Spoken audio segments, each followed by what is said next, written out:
हाँ तो दोस्तों, हम यहाँ पे क्या ज्ञात करना है, हमें अभाज्य गुणनखंडों की संख्या। यहाँ क्या करना है, अभाज्य गुणनखंडों की संख्या। हमें सवाल दिया गया है 5 की घात 11 गुणा 7 की घात 9 गुणा 11 की घात 3 गुणा 13 की घात 8। यहाँ पे अगर दोस्तों हमें जैसे 5 दिया है, 7 दिया है, 11 दिया है, 13, ये जो संख्या दी हैं चारों, जो बेस में संख्या दी हैं, वो कैसी संख्या है, अपने आप में अभाज्य संख्या, और इनके गुणनखंड नहीं होते हैं। तो हम क्या करेंगे दोस्तों, सीधे ही इनकी घातों को जोड़ लेंगे। तो 5 की घात क्या है 11, और 7 की घात कितनी है 9, और 11 की घात 3, और 13 की घात 8। तो 11 और 9 कितने हो गए 20, और 3 23, और 8 31। इस प्रकार दोस्तों यहाँ पे अभाज्य गुणनखंडों की संख्या कितनी हो जाएगी दोस्तों 31। अब हम ये सवाल देखते हैं दूसरा। यहाँ हम देख रहे हैं कि 15 की घात 7 गुणा 17 की घात 9 गुणा 20 की घात 5। तो यहाँ जो बेस में संख्या दी हैं, हम उनका क्या करेंगे, पहले उनके गुणनखंड करेंगे। तो हम 15 को क्या लिख सकते हैं 3 गुणा 5, और इस पूरे की घात कितनी है दोस्तों 7, गुणा 17 के गुणनखंड होते नहीं हैं तो जहाँ के तहाँ। 20 के क्या होते हैं 2 गुणा 2 गुणा 5, और इस पूरे की घात कितनी है दोस्तों 5। अब हम यहाँ पे क्या कर लेंगे, 3 की घात 7 गुणा 5 की घात 7 गुणा 17 की घात 9 गुणा 2 की घात 5 गुणा 2 की घात 5 गुणा 5 की घात 5। अब हम देख रहे हैं कि दोस्तों इनके गुणनखंड कर लिए हमने, तो हमें कैसी संख्या प्राप्त हो गई, अभाज्य संख्याएं। कैसी संख्या प्राप्त हो गई, हमें अभाज्य संख्याएं प्राप्त हो गई हैं। अब हमें जब अभाज्य संख्या प्राप्त हो जाती हैं तो हम क्या करते हैं, घातों को जोड़ देते हैं। क्या करते हैं, घातों को जोड़ देते हैं। तो हमने जोड़ दिया 7 प्लस 9 प्लस 5 प्लस 5 प्लस 5। तो टोटल दोस्तों कितनी हो गई 7 7 दूनी 14, 7 21 और 2 23 और 5 28। टोटल कितनी हो गई दोस्तों 38। इस प्रकार इस सवाल के अभाज्य गुणनखंडों की संख्या दोस्तों कितनी है 38। इसी प्रकार दोस्तों हम इस सवाल को करते हैं। तो दोस्तों इस सवाल को हम मिटा दें, बोलो मिटा दें। हाँ तो ठीक है दोस्तों, हम इस सवाल को मिटाते हैं यहाँ से।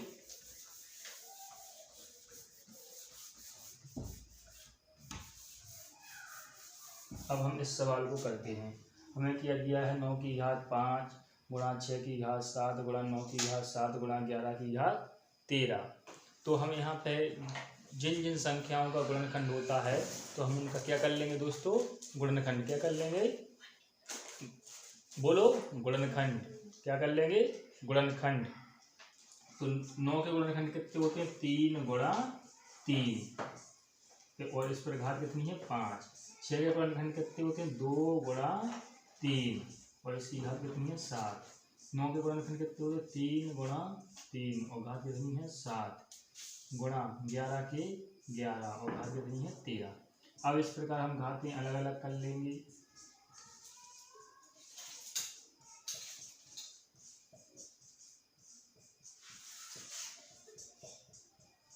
अब हमें क्या प्राप्त हो गई, अभाज्य संख्या। 3 अभाज्य संख्या, 2 अभाज्य संख्या, 11 अभाज्य संख्या।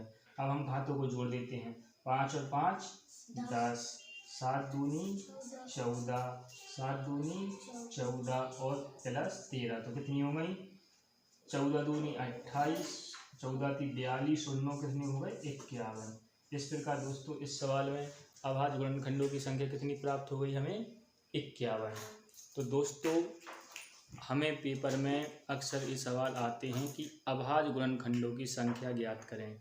तो हमने क्या सीखा यहाँ पे कि जब हमें बेस ऐसी संख्या दी हो कि जिसका सिर्फ और सिर्फ एक और स्वयं संख्या से विभाजित हो, अर्थात उसके गुणनखंड नहीं होते हों, तो हम डायरेक्ट की घात को जोड़ देते हैं और अभाज्य संख्याएं उनके गुणनखंड प्राप्त कर लेते हैं। लेकिन जब हम देखते हैं कि बेस एक ऐसी संख्या दी हो जिसके गुणनखंड होते हों, तो हम उस संख्या के गुणनखंड कर लेते हैं और उसकी घात को अलग अलग कर लेते हैं। जब हमें यहाँ से अभाज्य संख्याएं मिल जाती हैं तो हम पूरी सभी घातों को क्या कर देते हैं, आपस में जोड़ देते हैं। जोड़ने से हमें क्या प्राप्त हो जाता है, उनकी अभाज्य गुणनखंडों की संख्या। थैंक यू दोस्तों, अच्छा लगे तो शेयर जरूर करना। हाँ तो दोस्तों हम यहाँ पे क्या ज्ञात करना है, हमें अभाज्य गुणनखंडों की संख्या। यहाँ क्या करना है, अभाज्य गुणनखंडों की संख्या।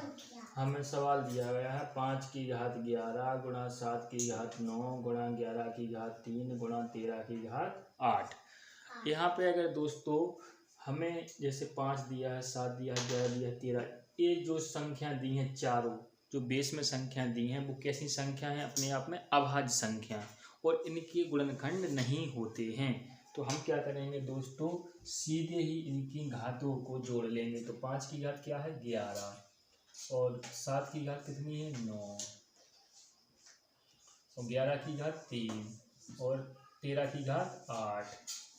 तो 11 और 9 कितने हो गए 20 और 3 23 और 8 31। इस प्रकार दोस्तों यहाँ पे अभाज्य गुणनखंडों की संख्या कितनी हो जाएगी दोस्तों 31।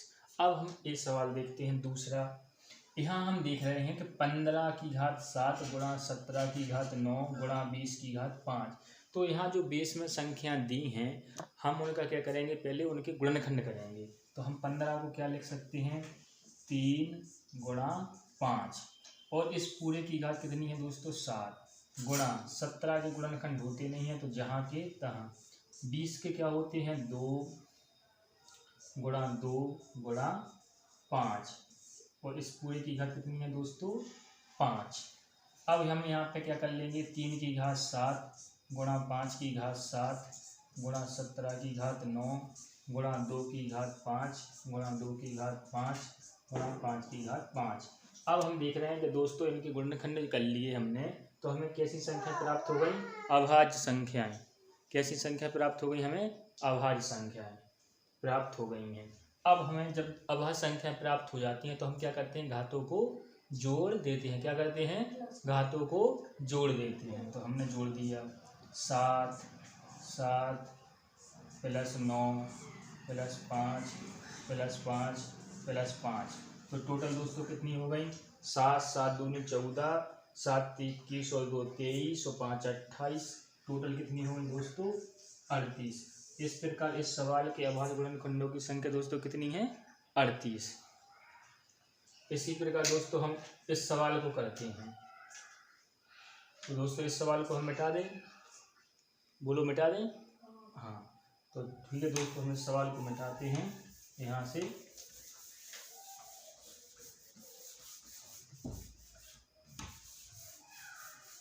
अब हम इस सवाल को करते हैं। हमें क्या दिया है 9 की घात 5 गुणा 6 की घात 7 गुणा 9 की घात 7 गुणा 11 की घात 13। तो हम यहाँ पे जिन जिन संख्याओं का गुणनखंड होता है तो हम उनका क्या कर लेंगे दोस्तों, गुणनखंड। क्या कर लेंगे, बोलो गुणनखंड। क्या कर लेंगे, गुणनखंड। तो 9 के गुणनखंड कितने होते हैं 3 गुणा 3 और इस पर घात कितनी है 5। 6 के गुणनखंड कितने होते हैं 2 गुणा 3 और इसकी घात कितनी है 7। 9 के गुणनखंड कितने होते हैं 3 गुणा 3 और घात कितनी है 7 गुणा 11 के 11 और घात कितनी है 13। अब इस प्रकार हम घातें अलग अलग कर लेंगे।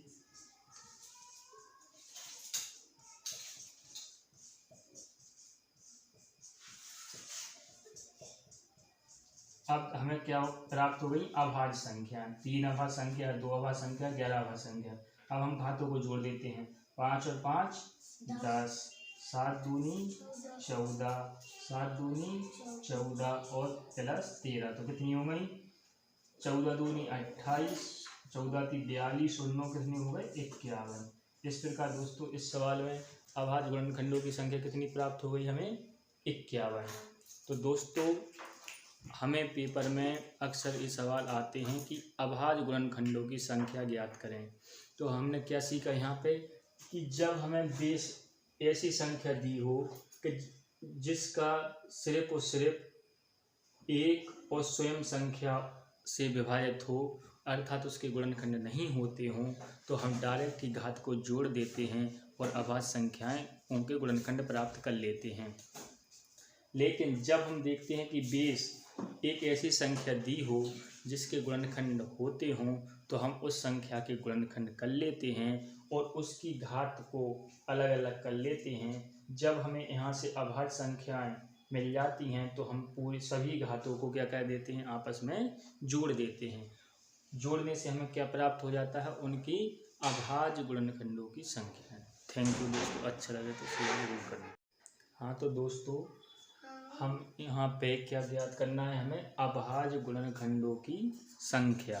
यहाँ क्या करना है, अभाज्य गुणनखंडों की संख्या। हमें सवाल दिया गया है 5 की घात 11 गुणा 7 की घात 9 गुणा 11 की घात 3 गुणा 13 की घात 8।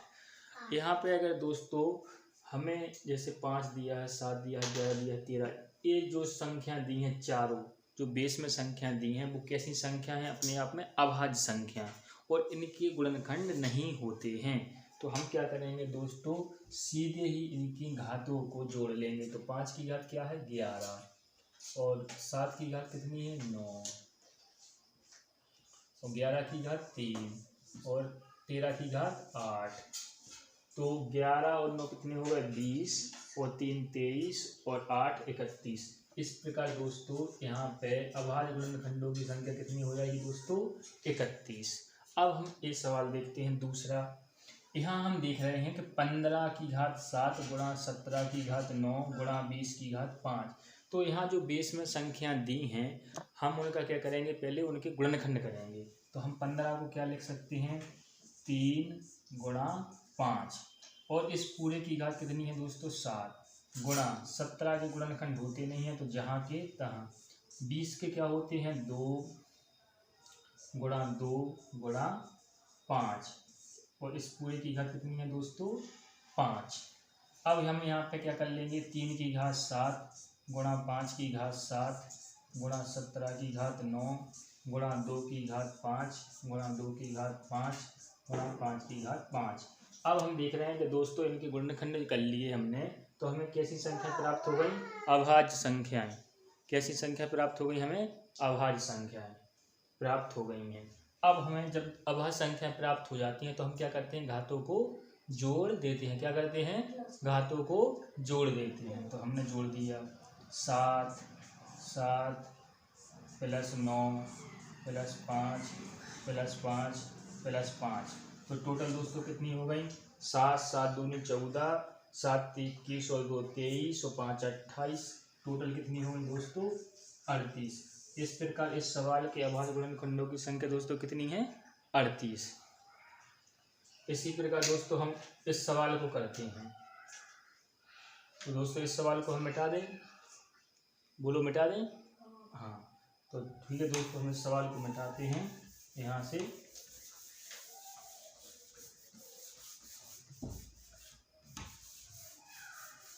अब हम इस सवाल को करते हैं।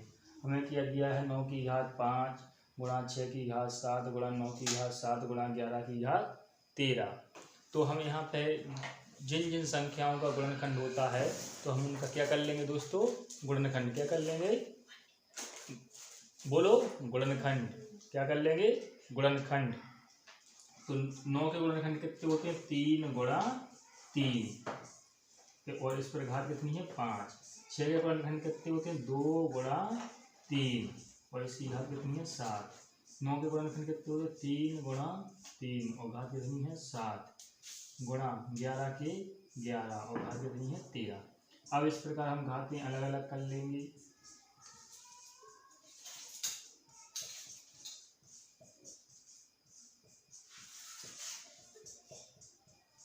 अब हमें क्या प्राप्त हो गई, अभाज्य संख्या। 3 अभाज्य संख्या, 2 अभाज्य संख्या, 11 अभाज्य संख्या। अब हम घातों को जोड़ देते हैं।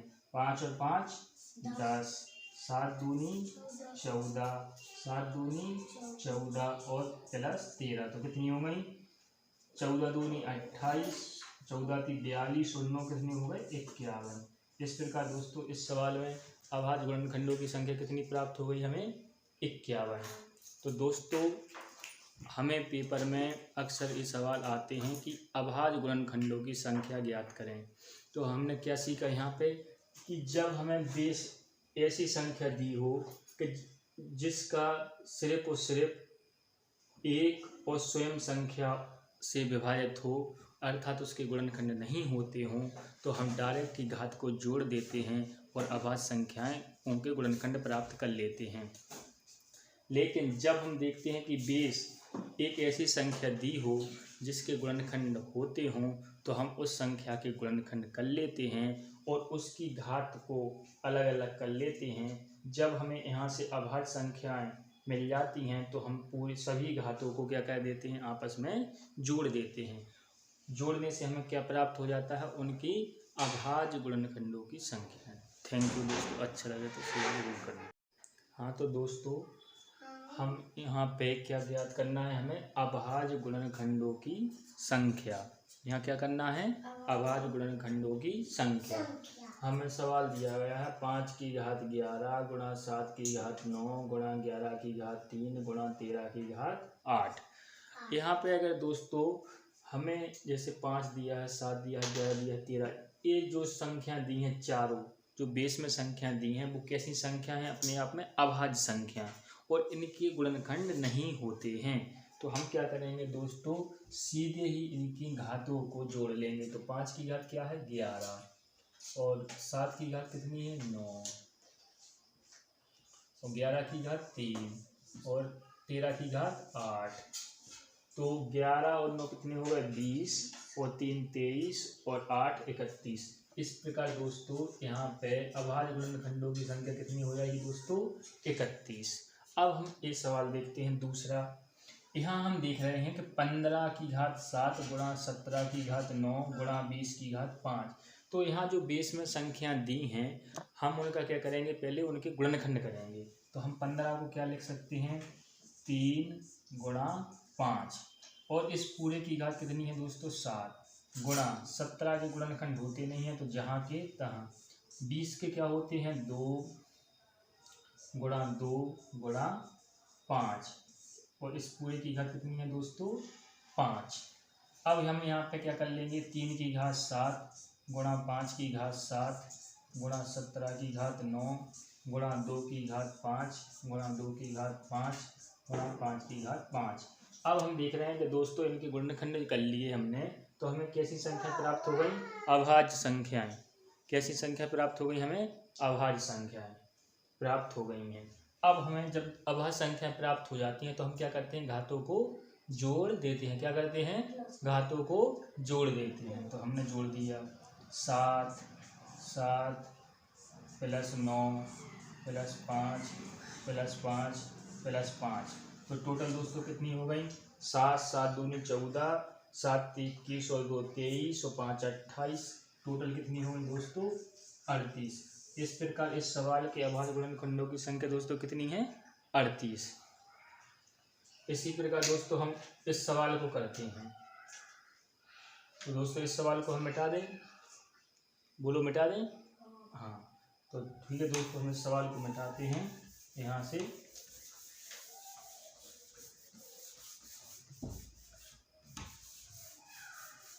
अब हम इस सवाल को करते हैं। हमें क्या दिया है 9 की घात 5 गुणा 6 की घात 7 गुणा 9 की घात 7 गुणा 11 की घात 13। तो हम यहाँ पे जिन जिन संख्याओं का गुणनखंड होता है तो हम उनका क्या कर लेंगे दोस्तों, गुणनखंड। क्या कर लेंगे, बोलो गुणनखंड। क्या कर लेंगे, गुणनखंड। तो 9 के गुणनखंड कितने होते हैं 3 गुणा 3 और इस पर घात कितनी है 5। 6 के गुणनखंड कितने होते हैं 2 गुणा 3 और इसकी घात कितनी है 7। 9 के गुणनखंड कितने होते हैं 3 गुणा 3 और घात कितनी है 7 गुणा 11 के 11 और घात कितनी है 13। अब इस प्रकार हम घातें अलग अलग कर लेंगे।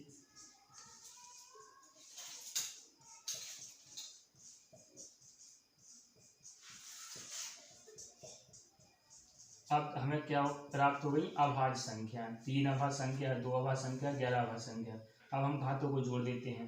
5 और 5 10, 7 दूनी 14, 7 दूनी 14 और प्लस 13। तो कितनी हो गई 14 दूनी 28, 14 × 42 और 9 कितने हो गए 51। इस प्रकार दोस्तों इस सवाल में अभाज्य गुणनखंडों की संख्या कितनी प्राप्त हो गई हमें 51। तो दोस्तों हमें पेपर में अक्सर ये सवाल आते हैं कि अभाज्य गुणनखंडों की संख्या ज्ञात करें।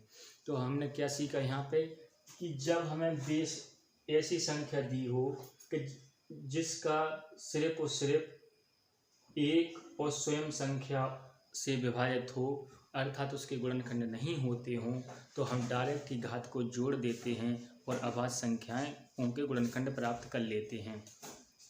लेकिन जब हम देखते हैं कि बेस एक ऐसी संख्या दी हो जिसके गुणनखंड होते हों, तो हम उस संख्या के गुणनखंड कर लेते हैं और उसकी घात को अलग अलग कर लेते हैं। जब हमें यहाँ से अभाज्य संख्याएं मिल जाती हैं तो हम पूरी सभी घातों को क्या कर देते हैं, आपस में जोड़ देते हैं। जोड़ने से हमें क्या प्राप्त हो जाता है, उनकी अभाज्य गुणनखंडों की संख्या। थैंक यू दोस्तों, अच्छा लगे तो शेयर जरूर करें। हाँ तो दोस्तों, हम यहाँ पे क्या ज्ञात करना है, हमें अभाज्य गुणनखंडों की संख्या। यहाँ क्या करना है, अभाज्य गुणनखंडों की संख्या। हमें सवाल दिया गया है 5 की घात 11 गुणा 7 की घात 9 गुणा 11 की घात 3 गुणा 13 की घात 8।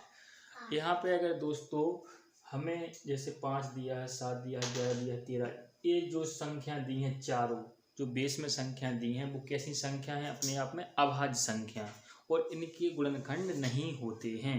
तो हम क्या करेंगे दोस्तों, सीधे ही इनकी घातों को जोड़ लेंगे। तो 5 की घात क्या है 11 और 7 की घात कितनी है 9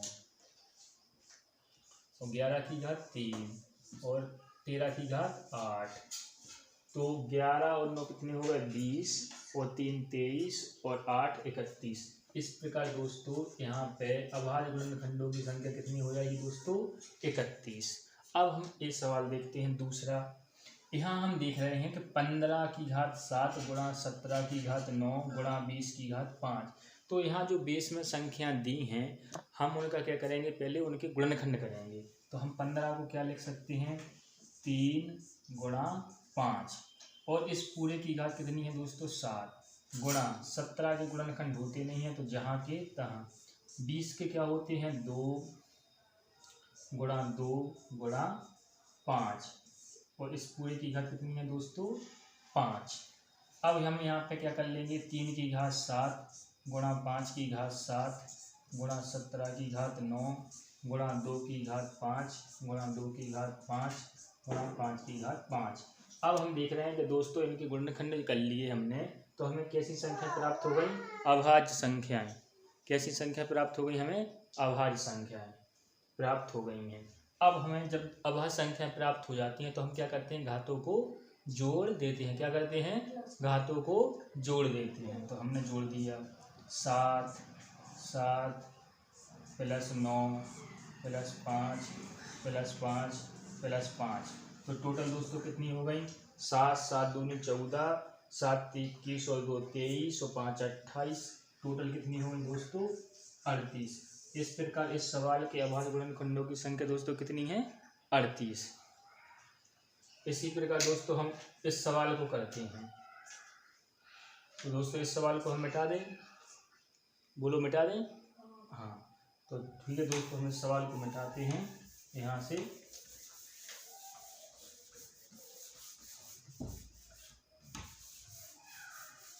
अब हम इस सवाल को करते हैं। हमें क्या दिया है 9 की घात 5 गुणा 6 की घात 7 गुणा 9 की घात 7 गुणा 11 की घात 13। तो हम यहाँ पे जिन जिन संख्याओं का गुणनखंड होता है तो हम उनका क्या कर लेंगे दोस्तों, गुणनखंड। क्या कर लेंगे, बोलो गुणनखंड। क्या कर लेंगे, गुणनखंड। तो 9 के गुणनखंड कितने होते हैं 3 गुणा 3 और इस पर घात कितनी है 5। 6 के गुणनखंड कितने होते हैं 2 गुणा 3 और इसकी घात कितनी है 7। 9 के गुणनखंड कितने होते हैं 3 गुणा 3 और घात कितनी है 7 गुणा 11 के 11 और घात कितनी है 13। अब इस प्रकार हम घातें अलग अलग कर लेंगे।